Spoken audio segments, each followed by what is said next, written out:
Today I'm on the tram. You know I love the tram.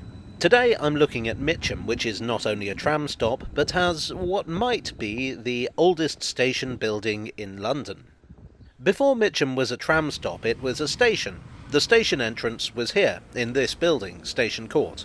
At least I hope that word is court. As you can see, this doesn't look much like a station, and that's because it wasn't built as one. Not too long ago I made a video on the Surrey Iron Railway, London's first public railway. Although that might be a misleading description, because when the line opened in 1803, this was out in the countryside. Mitcham Station is on the route of what was the Surrey Iron Railway. In fact, there's a clue to this alongside the tram stop in the name of this street, Tramway Path. Station Court, or the building that would become Station Court if you like, was built sometime around the beginning of the 19th century, so roughly contemporaneous with the old tramway.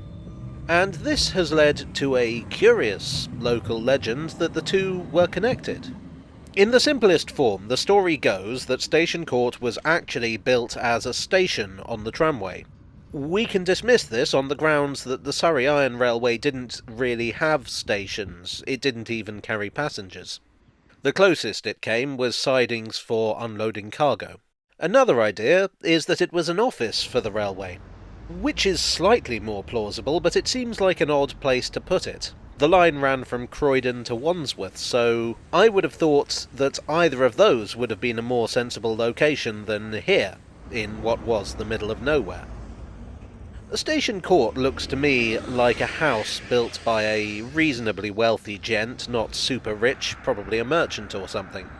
In which case, imagine how annoying it would be to build your lovely little country house only to discover that railways had been invented and they were building the first one right past your window.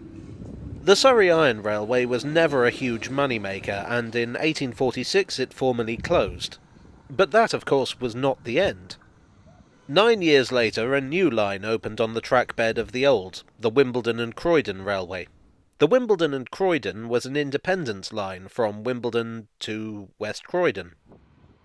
It was built to a fairly low budget, mostly being single track and, of course, reusing an old route. The house at Mitcham, assuming that's what it was, got turned into a station building, which is quite unusual. Normally, stations are purpose-built. A booking office was added behind, plus, of course, a platform, which you can still see the remains of. A second platform was added later on. The line was worked by two larger companies, the London and South Western Railway and the London, Brighton and South Coast Railway. The London, Brighton, etc. actually bought the line in 1866.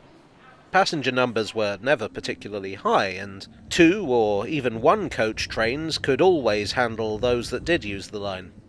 It was more important as a freight connection. There were many industries between here and Croydon.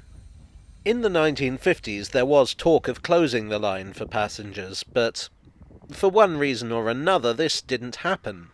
There was strong local opposition, and it was considered that the amount of money saved by withdrawal would be minimal. There was still plenty of freight. However, this went into decline in the 60s thanks to industries either closing or switching to road haulage. But the line kept going, just about. In 1971 there was a landslip at Mitcham, and again the idea of closure was mooted. And again, no dice. But the up platform, the one you can still see, was taken out of use, reducing the station once again to a single platform. The old footbridge, which no longer served any purpose, ended up at Wandsworth Road in 1988.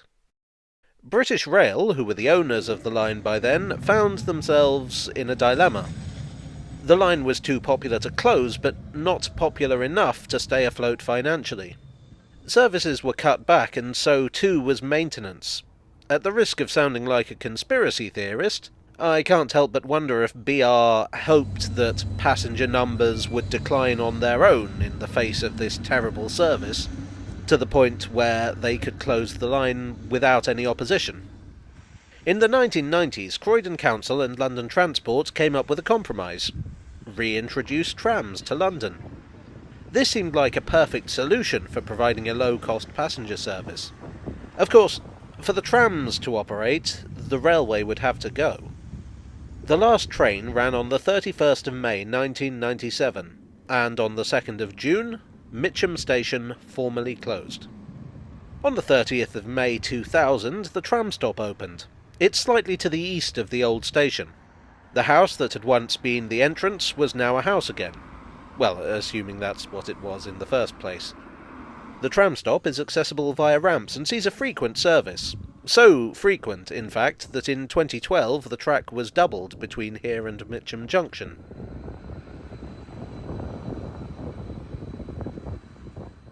One unusual feature is the section of gauntlet track at the bridge. This is quite rare in Britain. It's used where you don't have enough space for double track, but you don't want the expense of installing points, so you interlace the rails. What fun. And that's the story of Mitcham, from house to station to tram stop. The house is now a listed building, so whatever happens it's unlikely to get demolished. Whether you consider it to count as the oldest station building in London, well, I guess that's a matter of interpretation.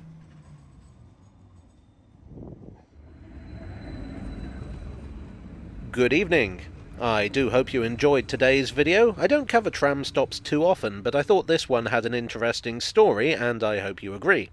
If you do, please do click the like button to let YouTube know, and you may wish to subscribe for more.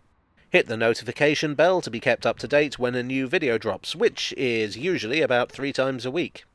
Thanks as ever to my donors on Ko-fi and Patreon. You are the pre-existing house to my low-budget railway. And I'll see you all again very soon. Cheerio.